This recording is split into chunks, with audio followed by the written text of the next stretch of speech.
Welcome to McPlum, simple solutions served daily. You start by securing the originals, copy the uniform folders and portraits to a backup.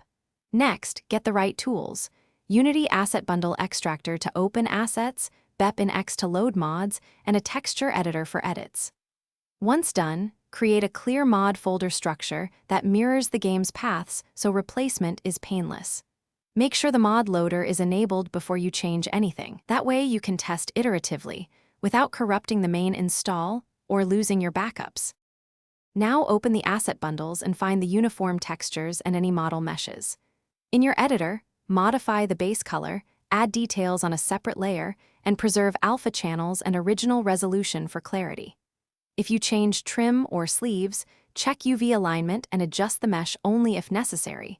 Small texture shifts avoid re-rigging. After editing, repack the bundle and place it into the mod folder. Then launch the game to confirm the new uniform displays correctly in different lighting and animation. Finish by testing your uniform across the game. Classroom scenes, cutscenes, and the character select screen to ensure consistency. If you see seams, flickering, or odd shading, check normals and material assignments, then re-export with correct settings, often toggling compression off fixes banding. If animations look off, validate bone weights or revert to the original mesh and only change textures. Finally, keep incremental backups and a short changelog so you can revert or share a working patch quickly if problems appear. Thanks for watching, stay juicy, and subscribe.